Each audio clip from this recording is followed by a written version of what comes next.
Assalamualaikum warahmatullahi wabarakatuh. Izin sebelumnya, Pak, kami dari kelompok satu ingin mempresentasikan materi kami terkait retribusi perizinan tertentu. Dengan saya sendiri, Rindu Rahmalia dengan NIM 23133056 dan teman Saya saya. saya Roja Khairunisa dengan NIM 23131357. Dan dengan saya, Putri Fajriana Natasha, dengan NIM 23133053. Saya Olivia Tri Ayuni dengan NIM 23133082.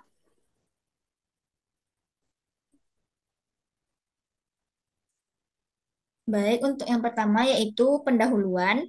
Retribusi perizinan tertentu merupakan pungutan atas pelayanan perizinan tertentu oleh pemerintah daerah kepada pribadi atau badan yang dimaksudkan untuk pengaturan dan pengawasan atas kegiatan pemanfaatan ruang, penggunaan sumber daya alam, barang, sarana, atau fasilitas tertentu guna melindungi kepentingan umum dan menjaga kelestarian lingkungan.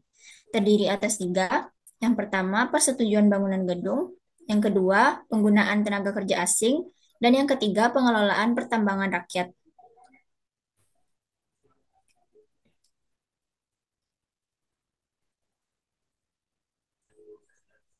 Untuk yang pertama, persetujuan bangunan gedung akan dijelaskan oleh Roja Khairunisa. Kepada Roja, disilahkan. Baik, terima kasih kepada moderator. Materi pertama yaitu persetujuan bangunan gedung. Definisi dari retribusi persetujuan bangunan gedung sebagaimana yang dimaksud pada ayat 4 huruf A merupakan pungutan atas penerbitan persetujuan bangunan gedung oleh daerah. Sesuai dengan PP nomor 16 tahun 2021 pasal 1.17, PBG adalah perizinan yang diberikan kepada pemilik bangunan gedung untuk membangun baru, mengubah, memperluas, mengurangi, dan atau merawat bangunan gedung sesuai dengan standar teknis bangunan gedung. Objek dari retribusi ini adalah yang pertama, kegiatan pembangunan bangunan gedung baru, dua, kegiatan rehabilitasi seperti perluasan, perubahan, atau renovasi. Tiga, bangunan non permanen dalam jangka waktu tertentu. Empat, bangunan sementara untuk kepentingan tertentu. Yang dikecualikan dari objek retribusi. Yang pertama, bangunan milik pemerintah pusat atau daerah, kecuali untuk usaha, bangunan keagamaan untuk ibadah, bangunan sosial atau budaya non-komersial, bangunan milik perwakilan negara asing, bangunan fungsi khusus untuk kepentingan nasional atau pertahanan, bangunan terkena bencana alam, rumah sederhana dengan luas tertentu, bangunan sementara untuk penanganan bencana, dan bangunan kepentingan umum non-komersial. Subjek dari retribusi persetujuan bangunan gedung yaitu orang pribadi atau badan yang memperoleh manfaat dari pelayanan persetujuan bangunan gedung, termasuk pemilik atau kuasa pengguna bangunan. Wajib retribusinya yaitu orang pribadi atau badan yang mengajukan permohonan persetujuan bangunan gedung, biasanya pemilik lahan ataupun bangunan. Dasar dari pengenaan retribusi ini yaitu nilai biaya pembangunan bangunan dihitung berdasarkan rencana anggaran biaya atau RAB. Besarannya ditentukan berdasarkan luas, jenis, lokasi, dan fungsi bangunan. Baik, materi selanjutnya akan saya serahkan kepada moderator. Baik, terima kasih kepada Roja. Untuk selanjutnya, persetujuan bangunan gedung, yaitu tarif retribusi, akan saya jelaskan sendiri. Untuk tarif retribusi persetujuan bangunan gedung ditetapkan oleh pemerintah daerah masing-masing. Contoh umumnya 0,5% sampai dengan 1% dari nilai RAB bangunan.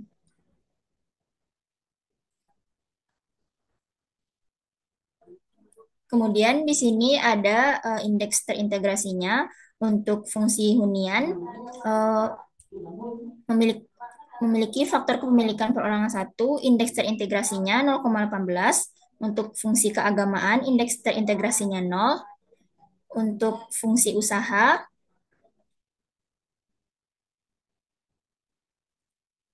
next, indeks terintegrasinya 1,6325. Di sini ada contoh perhitungan. Di sini ada kasusnya yaitu data bangunannya, fungsinya ini. Luas bangunannya 36 meter persegi, ketinggian satu lantai, lokasi di Kota Denpasar, kepemilikan pribadi, SHST BG sederhananya Rp5.170.000 dan indeks lokalitasnya nilai paling tinggi yaitu 0,5%. Di sini indeks terintegrasinya yaitu 0,18 sehingga didapatkanlah dengan perhitungan luas total lantai dikali indeks lokalitas dikali SHST dikali indeks terintegrasi dikali indeks BG terbangun. Maka hasilnya adalah Rp167.508. Next.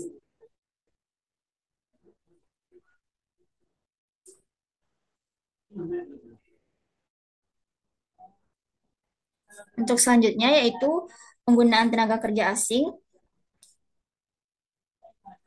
Definisinya, penggunaan tenaga kerja asing atau TKA dikenai retribusi sebagai dana kompensasi atas pengesahan rencana penggunaan TKA untuk perpanjangan sesuai wilayah kerja. Kemudian untuk objek retribusinya adalah pemberian izin penggunaan tenaga kerja asing sebagai bagian dari retribusi perizinan tertentu. Next.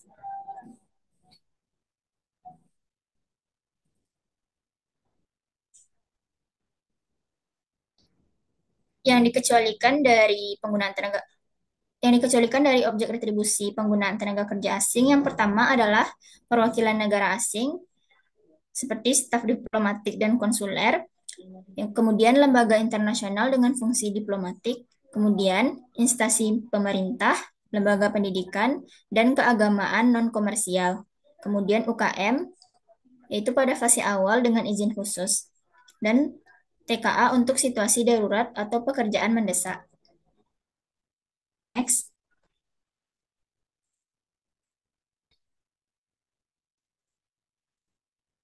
Baiklah, untuk bagian selanjutnya akan dijelaskan oleh Putri Fajri. Kepada Putri, disilahkan. Baik, terima kasih kepada moderator. Materi selanjutnya yaitu penggunaan tenaga kerja asing, yaitu subjek retribusinya. Subjeknya adalah perusahaan atau badan usaha yang menggunakan tenaga kerja asing dalam operasionalnya. Untuk wajib retribusinya yaitu perusahaan yang mengajukan dan mendapatkan pengesahan perpanjangan rencana penggunaan TKA. Untuk dasar pengenaannya yaitu jumlah atau tingkat penggunaan jasa, dalam hal ini jumlah TKA yang dipekerjakan dalam periode tertentu. Next. Untuk tarifnya ditentukan dalam bentuk nilai rupiah, bisa seragam atau bervariasi menurut golongan, dan ditetapkan melalui peraturan kepala daerah atau perkada. Contoh perhitungannya yaitu misal tarifnya yaitu 150.000 per TKA per bulan. Jumlah TKA-nya 6 orang, periode 12 bulan, maka retribusi terutangnya yaitu 6 dikali 12 dikali 150.000, maka dapatnya 10.800.000. Next. Yang ketiga yaitu pengelolaan pertambangan rakyat. Definisi. Menurut pasal 88 ayat 4 huruf C UU HKPD, pengelolaan pertambangan rakyat merupakan salah satu jenis pelayanan pemberian izin yang termasuk dalam retribusi perizinan tertentu.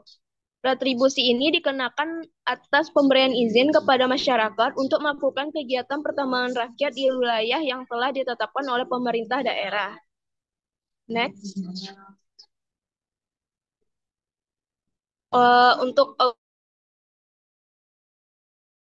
pertambangan rakyat oleh pemerintah daerah kepada individu atau kelompok masyarakat yang melakukan kegiatan pertambangan rakyat. Yang dikecualikan dari objek yaitu kegiatan pertambangan di luar wilayah yang telah ditetapkan sebagai WPR. Kegiatan pertambangan yang dilakukan tanpa izin atau ilegal. Yang ketiga yaitu kegiatan yang tidak menggunakan fasilitas atau jasa dari pemerintah daerah. Next. Untuk materi selanjutnya saya kembalikan kepada moderator. Baik, terima kasih kepada Putri. Untuk materi selanjutnya yaitu pengelolaan pertambangan rakyat bagian subjek retribusi dan seterusnya akan dijelaskan oleh Olivia. Kepada Olivia disilahkan. Baik, terima kasih kepada moderator. Baiklah, saya akan menjelaskan subjek retribusi pengelolaan pertambangan rakyat. Subjeknya adalah orang pribadi atau kelompok masyarakat yang melakukan kegiatan pertambangan rakyat dalam wilayah WPR yang ditetapkan. Next. Wajib retribusi. Orang pribadi atau badan hukum yang memperoleh izin dari pemerintah daerah untuk melakukan kegiatan pertambangan rakyat dan atau memanfaatkan jasa atau fasilitas yang disediakan oleh pemerintah rakyat, pemerintah daerah. Dasar pengenaan retribusi. Dasar pengenaan retribusi ditetapkan oleh pemerintah daerah dan dapat didasarkan pada satu, jenis dan jumlah komoditas tambang yang diizinkan untuk ditambang. Dua, luas area pertambangan yang diberikan izin. Tiga, jangka waktu izin pertambangan.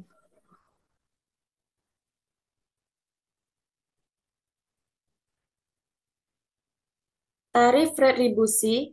Tarif retribusi ditetapkan dalam peraturan daerah dan dapat bersifat dengan biaya tetap per izin atau per meter persegi lahan tambang.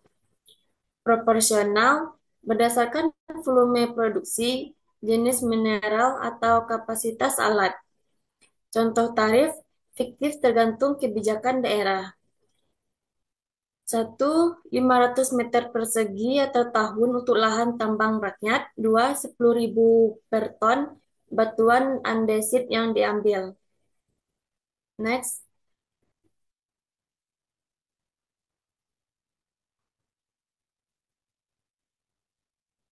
Contoh perhitungannya, sebuah kelompok pertambangan rakyat menambang emas di wilayah WPR. Dalam sebulan, mereka memproduksi 1.200 gram emas. Biaya operasional yang dikeluarkan meliputi biaya alat dan perawatan 5 juta, biaya bahan bakar dan listrik 3.500.000, upah pekerja 5 orang 2 juta, yaitu totalnya 10 juta, biaya administrasi dan transportasi 1.500.000, harga jual emas per gram 950.000. Perhitungannya, total pendapatan 1.200 dikali 950.000 yaitu 1.140.000.000.